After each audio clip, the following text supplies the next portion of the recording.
Bismillahirrahmanirrahim. Assalamualaikum warahmatullahi wabarakatuh. Bismillahirrahmanirrahim. Wassalamu ala rasulillah sayyidina Muhammad bin Abdullah wa ala alihi wa sahbihi wa man tabi'ahum bi ihsan ila Rasulullah sallallahu alaihi wasallam.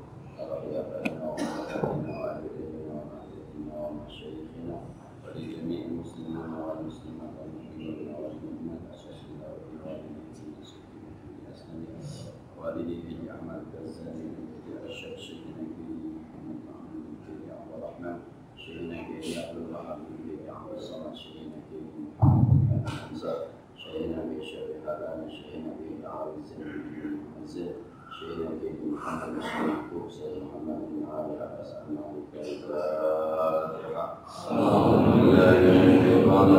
بسم الله الرحمن الرحيم الحمد لله رب العالمين الرحمن الرحيم مالك يوم الدين إياك نعبد وإياك نستعين اهدنا الصراط المستقيم صراط الذين أنعمت عليهم غير المغضوب عليهم ولا الضالين رب اغفر لي ولوالدي وارحمهما كما ربياني صغيرا Bismillahirrahmanirrahim. Qala al-muallif rahimahullah ta'ala wa adama an-naf'a bihi wa bi'ulumihi bi'amin amin. Bismillahirrahmanirrahim. Laysa al-mutawadi'u alladhi idza tawadda'a ra'a annahu fawqa ma sana'a walakin al-mutawadi'u alladhi idza tawadda'a ra'a annahu duna ma'asana. Jemaah saya yang berbahagia, kita masih membahas tentang tawadhu di bab ke-25 dari kitab Hikam Ibnu Athaillah As-Sakandari. 2 minggu lalu kita sudah membahas tentang kesalahpahaman tawadhu menurut pengarang kitab Hikam. Siapa orang yang menetapkan dirinya sudah melakukan, sudah bersifat tawadhu, maka sesungguhnya dia adalah sedang sombong. Kalau ada orang merasa dirinya sudah bersifat tawadhu, maka saat itu sesungguhnya dia dalam keadaan sombong. Maka hari ini yang selanjutnya pengarang kita ingin mentafsirkan apa yang dimaksud dengan tawadhu.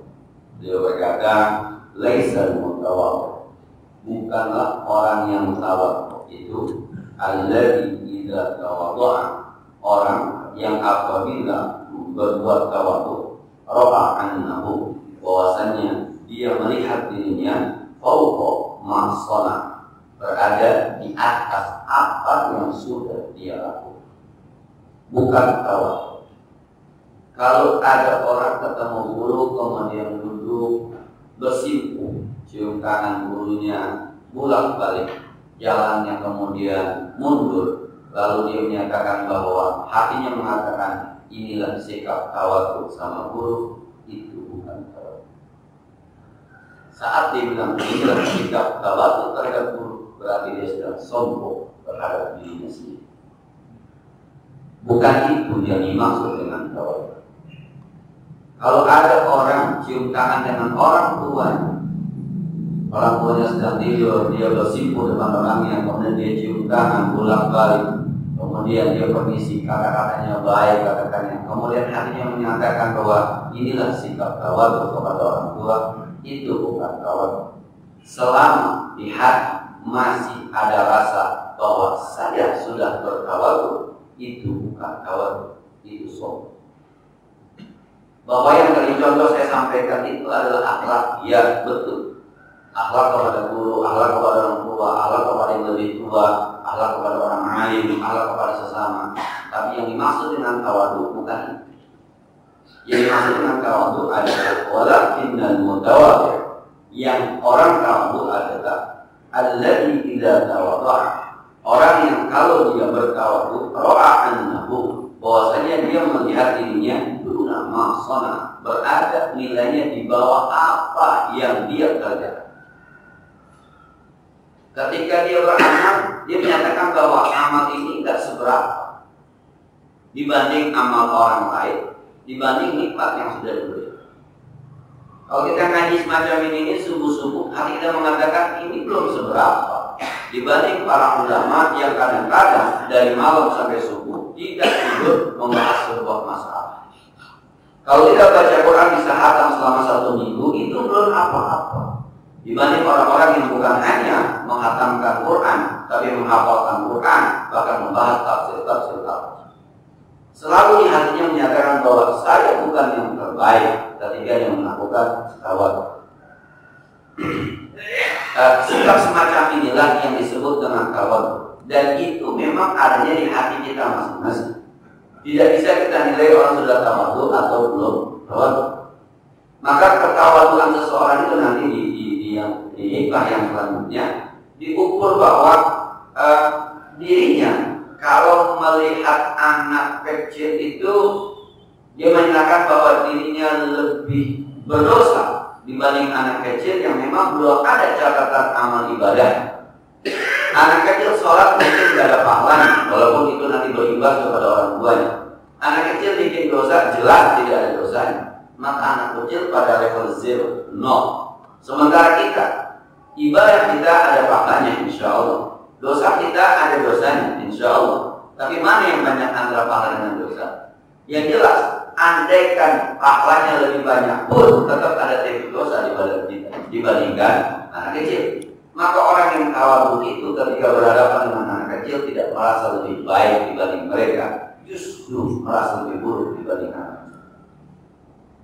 Bahkan di 2 minggu kemarin saya sampaikan ada ulama yang merasa lebih rendah dirinya dibanding anjing. Kenapa? Senajis-najisnya anjing, ia nggak pernah bikin dosa anjing. Apa ada aturan anjing kalau menggonggong orang dosa? Nggak ada. Anjing kalau jalan-jalan di perkampungan dosa? Nggak ada. Sampai anjing mencuri daging orang pun tidak ada catatan dosa. Sementara kita, sesoleh-solehnya kita pasti ada dosa. Maka orang yang tawadhu adalah orang yang tidak pernah membedakan mana makhluk Allah bernama manusia, mana makhluk Allah bernama binatang. Itu tawadhu. Jadi kalau kita ada akhlak, ada tawadhu, bagian dari akhlak adalah tawadhu.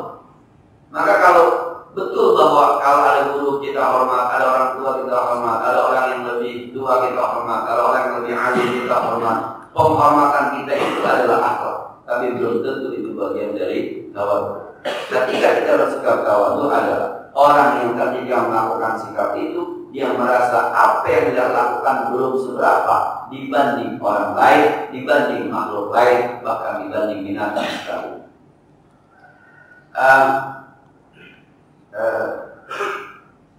Saya belum pernah melihat ada semut berantem.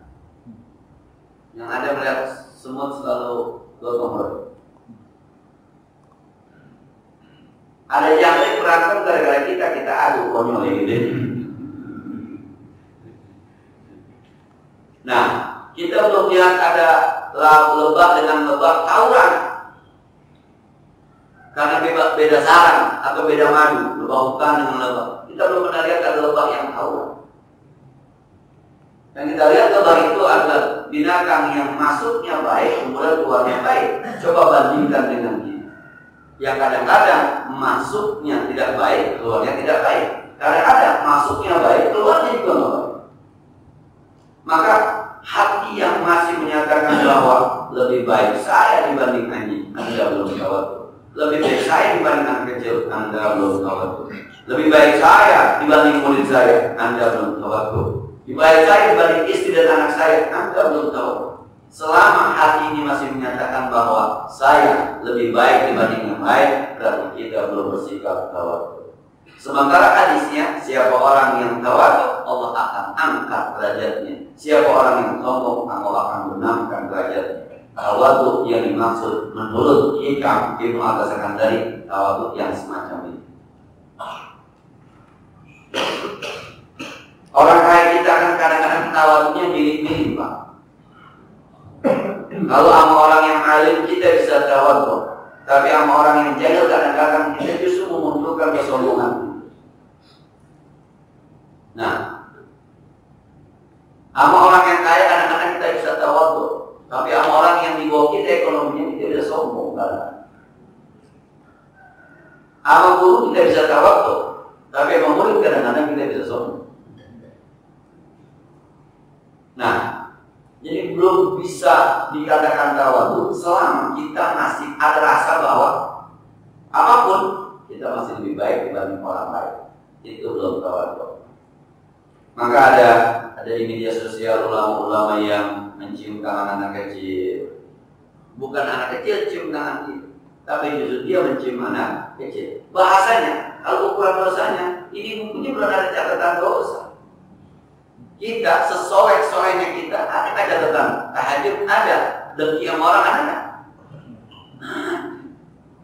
Walaupun barangkali tahajud kita satu saat mudah-mudahan bisa menghapus dengki kita sama orang, boleh jadi mudah-mudahan, tapi catatannya tetap ada. Tapi anak kecil, mohon maaf, sendal temannya dia umpetin, ada nggak catatan dosanya? Nah, jadi siapa yang lebih baik? Kalau begini Pak, kita ambil anak kecil umur 5 tahun meninggal dunia, kita umur 50 tahun meninggal dunia, yang pasti masuk surga yang mana?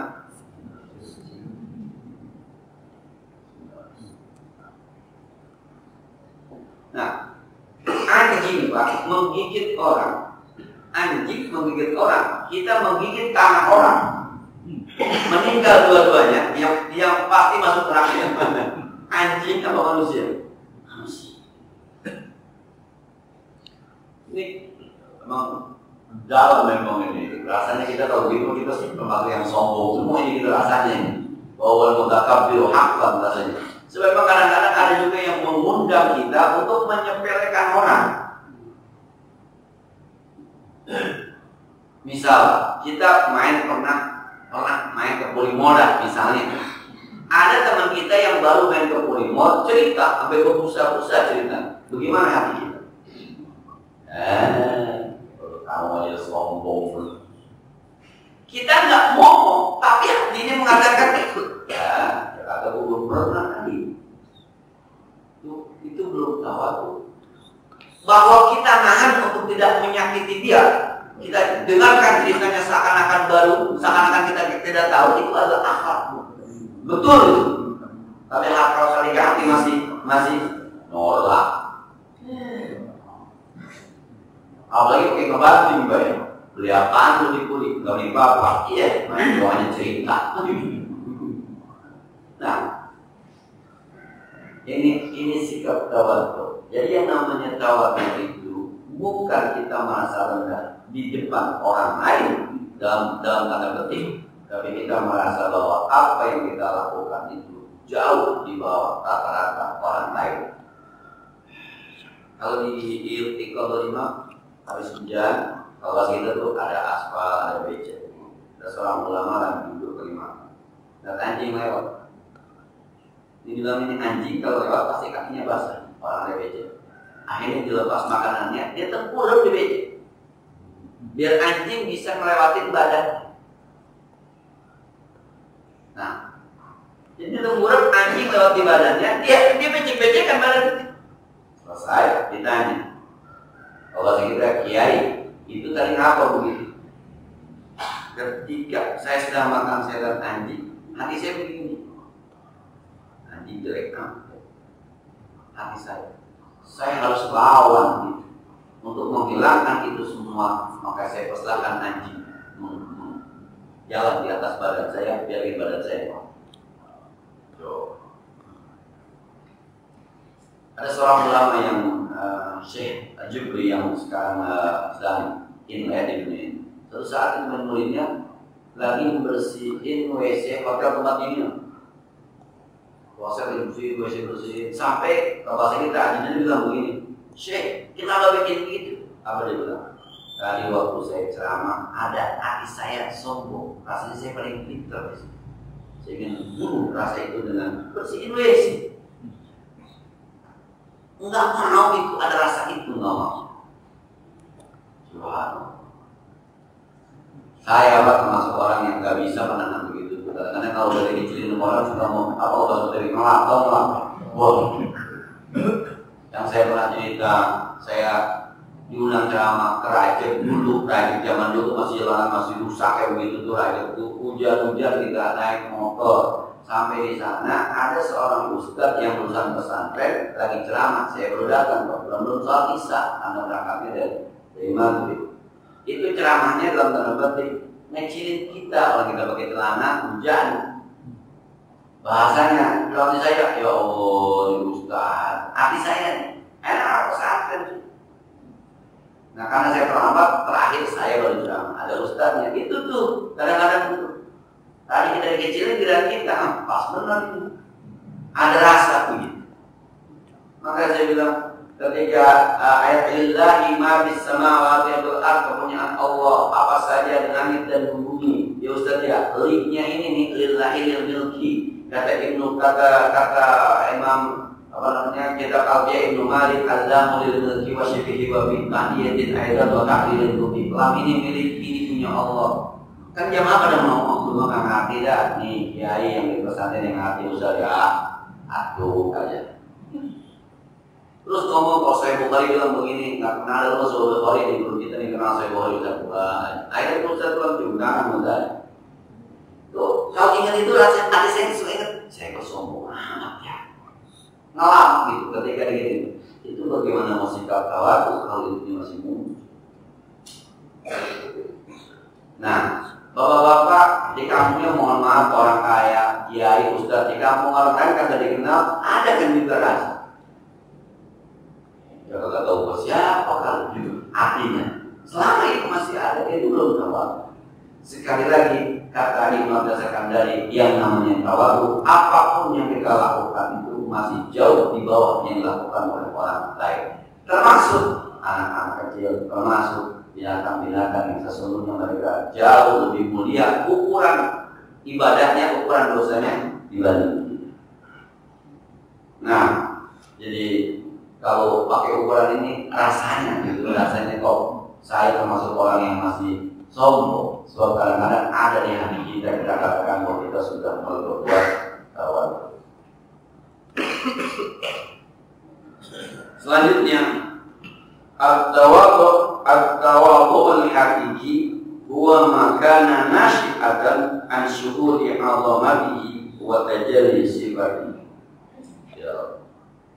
Tawadhu yang khas, tawadhu yang sebenar-benarnya tawadhu, huwa yaitu makana nashi'atan yang muncul, nashi'at makan apa yang posisinya itu nashi'an muncul an syuhudi 'azamatihi, muncul dari syuhud. Syuhud itu ngerasa itu ada efek dari keagungan Allah, wa tajalli sifati, dan dari kebesaran sifat Allah. Tawadhu yang sesungguhnya adalah tawadhu seseorang yang syuhud dengan keagungan Allah. Apa itu syuhud? Kita ulang sekali lagi ya. Syuhud itu kata-kata wa asyhadu anna Muhammadar Rasulullah. Ambil begitu aja deh ya. Aku bersaksi bahwa Nabi Muhammad utusan Allah. Pernah ketemu dengan Nabi Muhammad? Enggak, tapi bisa cinta ya. Enggak pernah melihat muka Nabi Muhammad, tapi ada rindu, ada kangen. Bahkan ketika sampai di makam yang teman-teman pada haji dan umroh, di kuburnya bisa nangis. Saking kangennya, saking sayangnya. Ketemu, enggak pernah. Melihat mukanya, enggak pernah. Tapi bisa ada kangennya. Kalau Nabi Muhammad dihina, kita marah. Seakan-akan itu kekasih kita. Yang enggak boleh. Bahkan, boleh jadi anak dihina bisa nggak marah gitu. Bini dihina nggak marah gitu. Nabi Muhammad dihina macam-macam, menginjak belakang leher. Ketemu, nggak pernah. Ngobrol, nggak pernah. Itu namanya syuhud. Asyhadu an la ilaha illallah. Nah, coba kalimat Allah ini yang kita akui sebagai Tuhan kita dalam tanda petik yang kita rasakan cuma rasanya. Siapapun yang menghina Allah, awas. Baru Quran ini digugat, al-kafir menjadi non-muslim, kita berada marah merah. Lalu ada gugatan kafir diganti dengan non-muslim, kita udah marah ya. Itu baru Qurannya, belum zat Allah. Itu syuhud. Syuhud itu kadang-kadang mengalahkan akal sehat. Syuhud itu mengalahkan akal sehat. Syuhud itu kadang-kadang mengalahkan ilmu. Syuhud itu kadang-kadang sudah tidak lagi pada ranah ilmu, pada ranah pantas, pada ranah itu syuhud. Waktu saya haji tahun 2003, ada yang pingsan di hadapan kubur Rasul. Saking kangennya, saking sayangnya, ya Rasulullah, Assalamualaikum ya Rasul, pingsan. Coba. Itu kalau ketemu artis orang pingsan kelihatan artisnya. Ya kalau orang pers makan itu pingsan kelihatan. Kalau orang ketemu artis kemudian pelukan salaman nangis itu kelihatan. Tapi nggak pernah ketemu Nabi, nggak pernah mimpi ketemu Nabi, nggak pernah melihat muka Nabi. Ketika melihat makomnya Assalamualaikum ya Rasulullah, Assalamualaikum ya Habibullah, bisa nangis pingsan. Itu syuhud. Maka kalau saya selalu bilang maulid itu kan bicara rasa. Jadi kalau rasanya nggak ada ya susah untuk maulid. Ojo maulid sih baru berdiri, Anda nggak punya rasa, susah punya rasa. Coba berdiri gitu, orang berdiri seakan-akan Nabi lewat di hadapannya.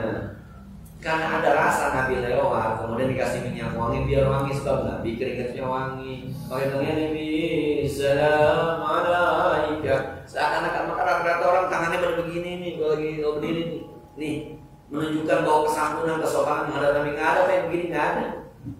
Begini rata-rata karena seakan-akan ini rasa, bicara rasa. Kalau udah bicara rasa jangan dihukumin pakai ilmu fikih. Kata kamu, ya kalau guru kita baca wasiyah padladzina kafaru, digiring orang-orang. Kalau yang ada rasa itu bisa nangis-nangis, bisa kejar-kejar, sembahyang kejar fikih, batal. Tapi bicara rasa kan dulu. Dibicara itu syuhud, syuhud. Nah, orang yang tawadhu yang sesungguhnya adalah orang yang syuhud dengan keagungan Allah. Ada dalam baca doa, nangis-nangis gitu. Jadi mau doa tuh khusyuk, tawadhu. Pertanyaan, siapa yang ngajarin dia doa? Siapa yang nyuruh dia doa? Yang nyuruh dia doa Allah. Yang ngajarin doanya Allah. Terus di mana kita dengan doa kita? Kan bukan siapa-siapa berarti. Ya biasa-biasa doanya, mau nangis biasa emang disuruh. Siapa yang nyuruh? Allah. Doanya saja diajarin sama Allah. Yang nyuruh Allah. Dia mah tawadhu banget. Yang nyuruh tawadhu siapa? Allah. Cara tawadhu yang ngajarin siapa? Allah. Terus posisi kita di tawadhu yang mana? Nah, ini ketika dia memahami bahwa Allah Maha segala-galanya, Allah Maha Indah, Allah Maha, maka yang lain tuh mestinya tuh syuhud. Nah,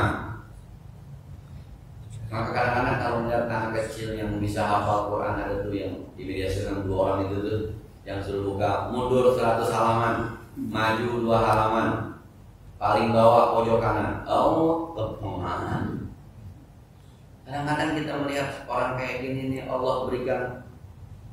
Kalau melihat kayak gitu kan tuh itu ciptaan Allah. Nanti kita bilang, saya kok ada apa-apanya dibanding anak kecil. Apalagi kalau dibandingin kepada Allah. Kalau sudah tidak ada lagi ceramah, Quran surah sekian, ayat sekian, sebelah kanan paling atas. Itu adanya di Sunan Abu Daud juz 3 bab ini, halaman sekian, adanya paling bawah pojok kanan. Subhanallah, ini orang otaknya. Itu baru kelasnya manusia. Apa? Allah. Maka tawadhu itu muncul dari orang syuhud. Bahkan ini kalau mampu mukhalafahnya, selama Anda belum mampu syuhud dengan keagungan Allah, maka Anda susah untuk tawadhu.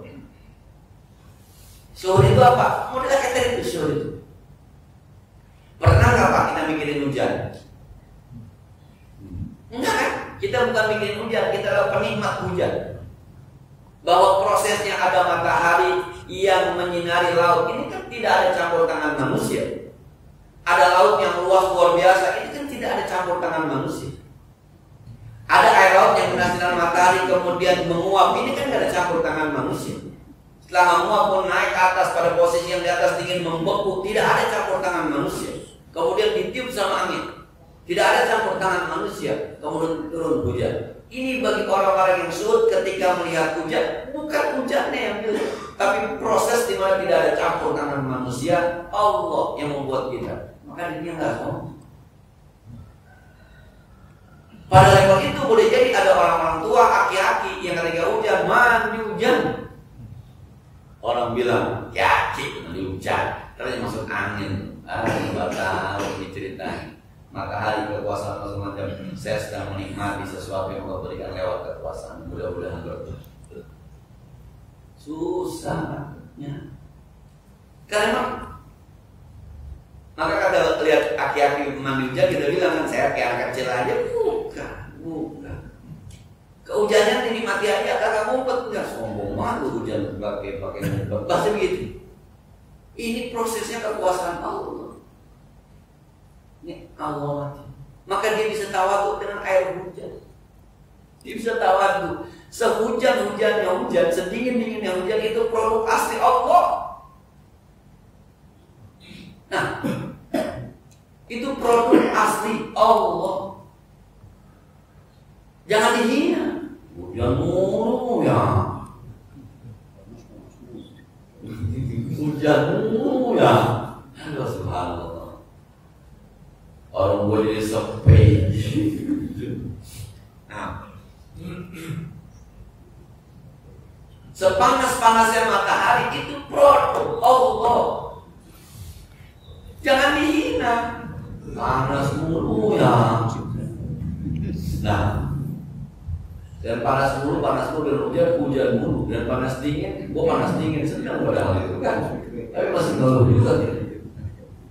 Itu produk Allah. Ya ada lagi Pak, sebabi-babinya babi gitu ya. Itu produk Allah.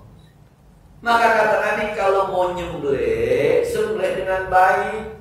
Tajamin pisaunya, tajamin, jangan nyakiti. Kalau mau nyembelih, sebab itu produk Allah. Dan kita menyembelih juga atas perintah Allah. Menyembelih perintah Allah, yang disembelih produk Allah. Maka ada orang-orang yang luar biasa kalau di media sosial, dia nyembelih kambing cuma dibisikin doang ya. Ada kambing yang dibisikin doang itu.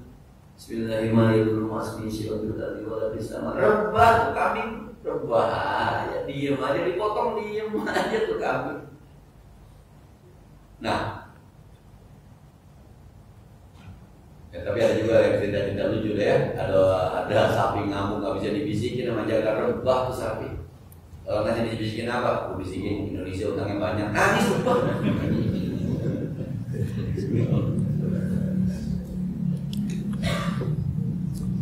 Itu yang namanya tawadhu. Proses terjadinya anak Pak, kita nih manusia, itu kan asli produk Allah. Asli, nggak ada campur tangan. Saya ada Ustaz bidan bidan apa cuma jalannya. Dulu saya pernah baca buku. Kalau tangan kita tergores kemudian terbuka, ini sebenarnya sel-sel kita itu bisa merapatkan dengan sendiri secara ilmu kedokteran. Dia bergerak, sel yang mati tumbuh lagi, sel mati tumbuh lagi. Dibawa ke dokter, dikasih salep. Salep itu bukan menyembuhkan, menjaga, membantu supaya tetap pada posisi yang itu. Sebab kalau nanti tidak ada salepnya, itu kena angin, kena air, jadi memperlambat penyembuhan. Ini salep cuma sekedar menjaga, bukan menyembuhkan. Ya mohon maaf, dari air mani kita orang laki ketemu sel telur perempuan jadi kita, kan luar biasa. Ada matanya, ada kupingnya, ada. Itu produk Allah. Maka ketika yang lahir bayi itu produk Allah. Kalau produk Allah azanin, kalau produk Allah komatin. Jangan sombong kalau lain. Itu yang sikap tawadhu. Maka ada yang cium tangan sama anak kecil.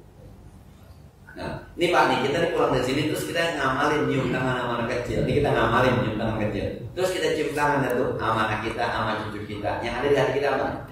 Pulang. Ngamalin ilmu. Sombong juga jadinya.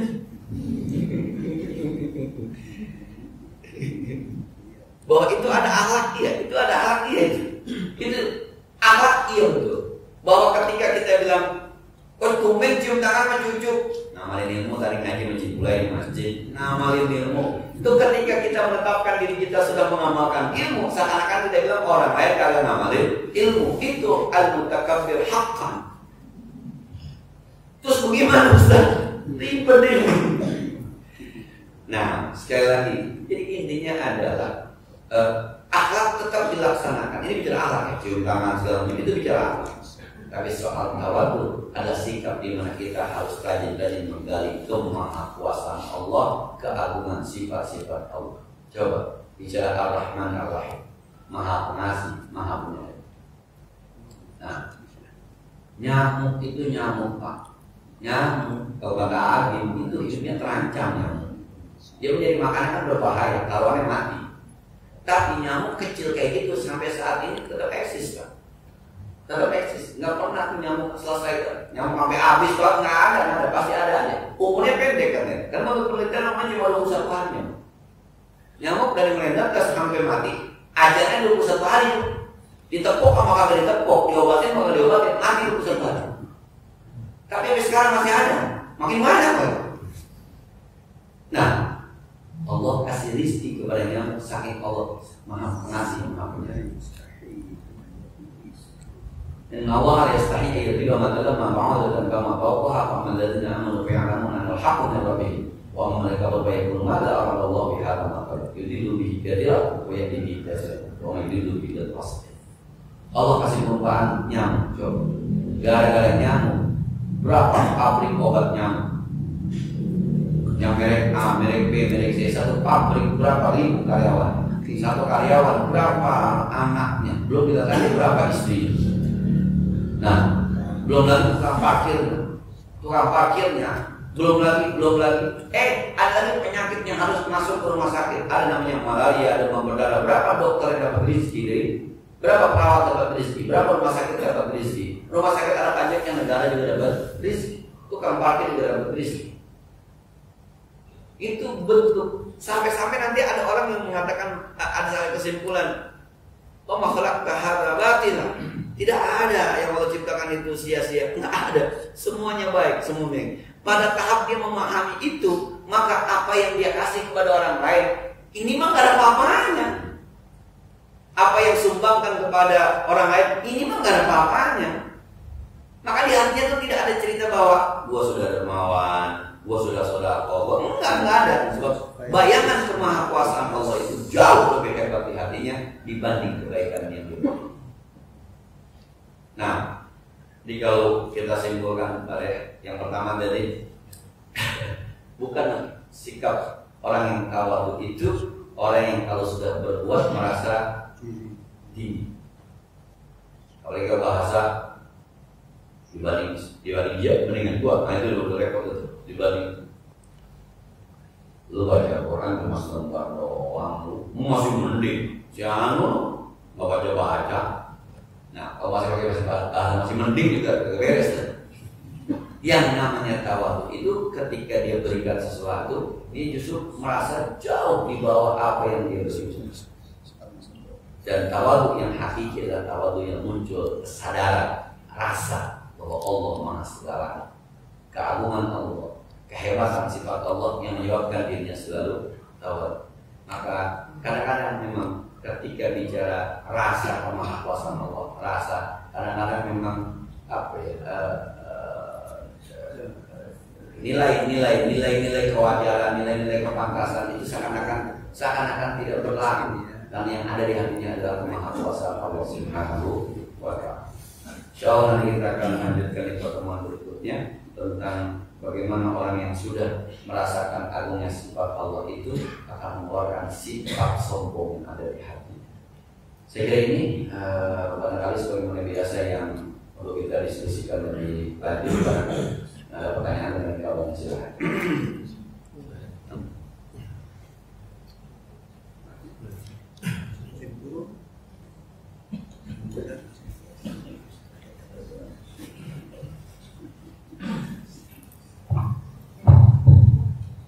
Assalamualaikum warahmatullahi wabarakatuh. Soal tawadhu ya Mas. Saya kembali ke hati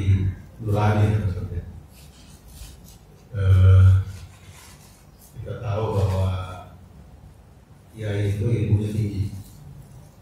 Kiai itu adalah ulama yang dianggap mumpuni. Tapi dalam hal yang tadi Ustaz sampaikan itu, sehingga saya menjadi rasanya yang tadi disampaikan bahwa kafir itu adalah kita tidak boleh menyebut orang kafir, harus menyampaikan non muslim gitu kan. Nah, pada saat pembahasan itu saya merasa tidak nyaman, akhirnya saya pulang kesel gitu kan. Nah ini hati saya ini bertolak belakang gitu tuh, apa kita yang sombong atau gimana itu Ustaz? Ini kembali ke diri saya Ustaz. Saya terjadi kemarin pada saat membahas itu di Banjar. Ini mulai mengarah gitu, seolah ini ya itu udah paling benar aja gitu kan. Pokoknya kalau dia ngomong kayak begini semua harus dukung. Pokoknya semua coba kita bahas masalah semua kita harus dukung. Nah pada saat itu, nah batin saya nggak cocok gitu. Tadi saya pulang. Gitu. Gara-gara itu jadi saya pulang kabur gitu. Padahal dia bilang jangan pulang dulu ya, nanti ini yaudah.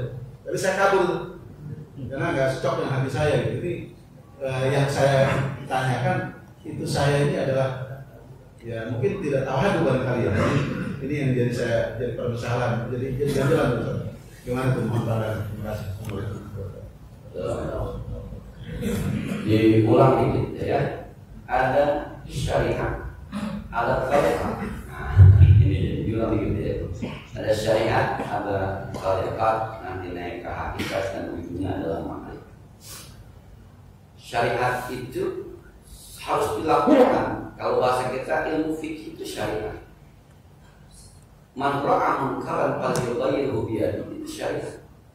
Siapa orang yang melihat kemungkaran harus berubah dengan kekuasaan. Wa illam yastati, kalau nggak sanggup berubah dengan omongan.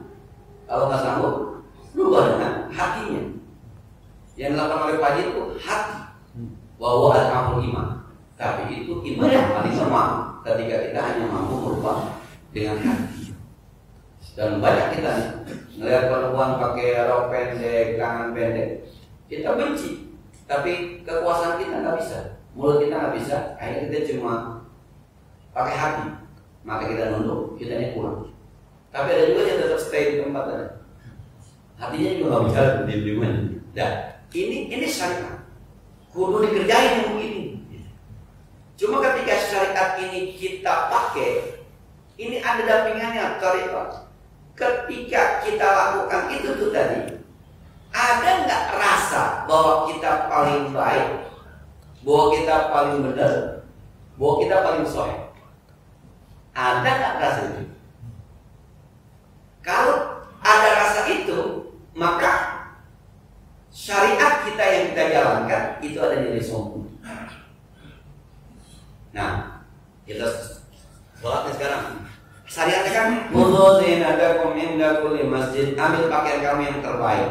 Maka ada teman-teman yang pakai gamis, ada teman-teman yang pakai koko, ada teman-teman yang pakai lidah, ada yang pakai peci hitam, ada yang pakai peci putih dan sebagainya.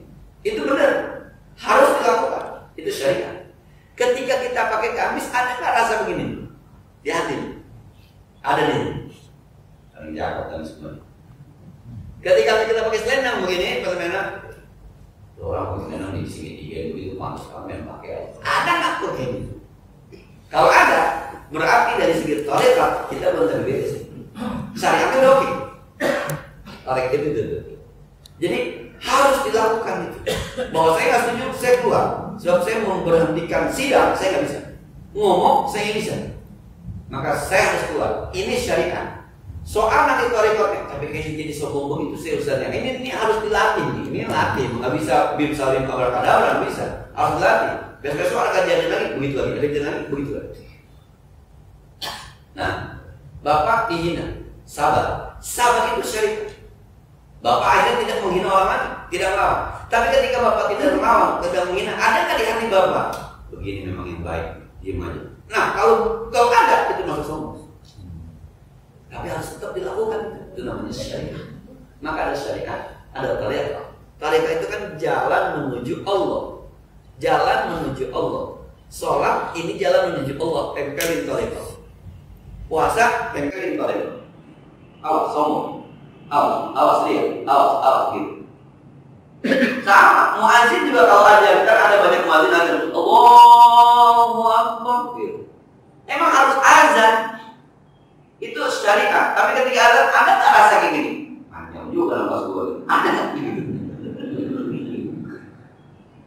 Nah, itu. Jadi harus dilaksanakan. Syariatnya harus. Jadi ada orang sholat ada, cuma orang yang sudah pada tahapan marifat, boleh jadi cara sholatnya bukan cara sholat dia.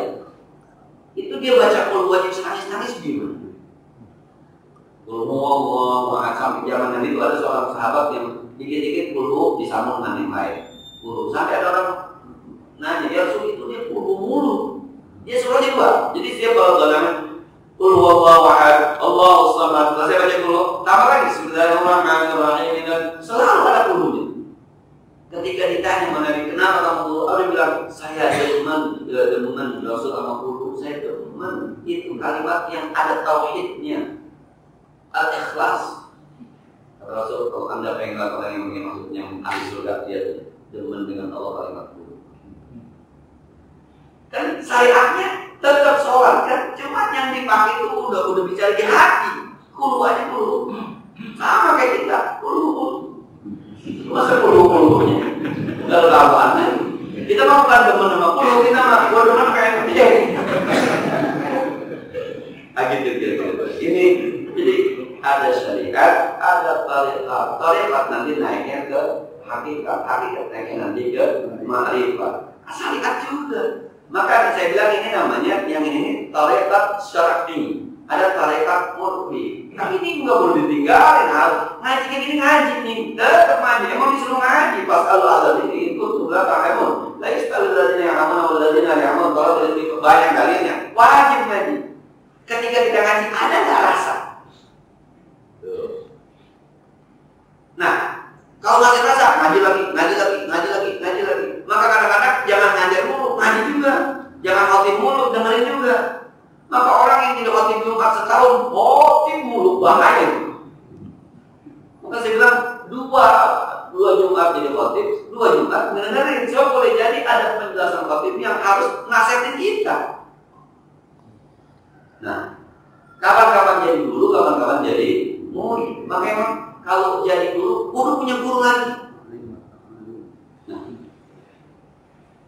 Ya, memang ketika saya umroh itu ketika cerita sama Kiai Mahmud sebelum ini, kalau kita bawa anak, memang rasanya kurang puas ibadah ya. Saya bilang kalau bawa anak, sebab kita bikin anak kita kan belum doyan banget sama ibadah, lagi belum kenal yang mau ibadah. Ya mohon maaf barangkali kalau kita sendiri berangkat ke masjidnya lebih malaman, ada sholat tasbih kita kerjain, ada sholat tahajud, ada sholat ini, kita bisa sholat sunnah. Anak kita kan baru pas SD, barangkali SMP belum doyan yang begitu. Dibangunin kemalaman tadi dia pulas di masjid. Ada kemah, terus ini sih bilang mestinya lu bangun duluan jam 2 ke masjid. Terus sembahyang, ajan pertama lu doa sunnah, habis itu pulang jemput anak lu. Lalu balik kita sembahyang dua, nggak apa-apa udah di dalam. Saya bilang betul juga tuh bingung. Saya bilang tapi saya tinggalnya agak jauh dari masjid. Ya itu salahnya, maksudnya tinggal di jam-jam. Gitu kan? Maksudnya tinggal di jam-jam, kita kok selalu capek pulang. Artinya yang saya lakukan kemarin ternyata memang ada triknya. Ada trik dari orang-orang yang kita anggap soleh. Tetap aja ilmu murang-murang, ambil oh iya mestinya begitu. Tapi udah pulang jawabannya. Maka saya bilang ada rasa, udah kawan-kawan kalau berangkat buah jadi begitu. Kayak ini perlu ada guru lagi. Supaya kita merasa bahwa gitu. Tapi yang dilakukan itu harus dilakukan. Tapi sekali lagi nanti ada tariqat yang mendampingi. Nikah harus nikah. Gue mau nikah ke bagian sombong enggak, nikah dulu. Harus itu syariat. Tapi pernah ketika nikah, kalau nikah mah itu hajatannya, ya. Ada juga yang nikah kagak dihajatin, tentunya banyak kayak gua dong, yang dia kagak beres juga itu. Nah, ada orang yang pakai celananya kainnya di atas begini nih. Ada orang yang di bawah. Ini kan bicara syariat. Ada syarat mengatakan di atas mata kaki. Tapi ketika dia pakai mata kaki, kayak gua dong, dia berantakan bagaimana? Bahasa kayak gua dong. Nah, jadi ini yang harus terusin antara syariat dengan cuma tadi yang namanya kiai orang paling pintar itu belum tentu juga. Ternyata orang kiai kan yang orang paling pintar belum tentu juga tergantung kiai mana. Betul. Sebab saya sih bilang Pak, saya di kampung saya itu dulu mohon maaf, jadi panggil Ustaz saja sebab bahasa kiai itu ada guru saya kayak Musa, guru saya kayak Mas Makmun, kayak Syarifudin, itu menurut saya jauh lebih layak dipanggil kiai dibanding dia. Satu saat saya ceramah di sebuah daerah Kota Bumi, di Kota Bumi, alhamdulillah, jadi ada di situ ada kiai, alhamdulillah, Pak Ustaz di sini ngaji udah pakai kitab, wah keren, kalau di komplek ngaji pakai kitab, kan banyak rumah-rumah, kitab apa? Sapi Nantun aja. Saya ngaji sapi Nantun aja kelas 1 sanawiyah. SMP 1 sanawiyah saya ngaji sapi Nantun aja. Di apa? Di ikrok, di ulang. Masih ada nyambut dikit-dikit banget. Saya senyum aja. Tapi kalau kiai kitanya sapi Nantun aja. Ya kiai dia, teman dia kiai. Itu yang saya bilang. Akhirnya ketika ceramah saya bilang, yang penting niat itu kalau kata guru kita sudah jangan niat tuh kos tuh syikin uktar dan BPP iwamnya tuh apa tuh betul kudu biha sunnah tuh dia masih ngaji itu udah hafal Pak. Akhirnya pas pulangnya justru dia yang manggil saya kiai. Kalau ini mah kiai benar itu kan ngaji katanya. Jadi sampai saat itu saya pikir ternyata emang kiai beda-beda ilmunya. Beda-beda. Maka ponakan saya ketika di satu tempat bilang pantes cing dipanggil kiai disuruh ngomong apa? Cing begitu doang. Beda-beda. Jadi pernyataan kiai itu orang benar belum tentu juga. Cukup deh ya, benar manfaatnya. Al-Fatihah. Bismillahirrahmanirrahim. Alhamdulillahirabbil alamin. Arrahmanirrahim. Maliki yaumiddin.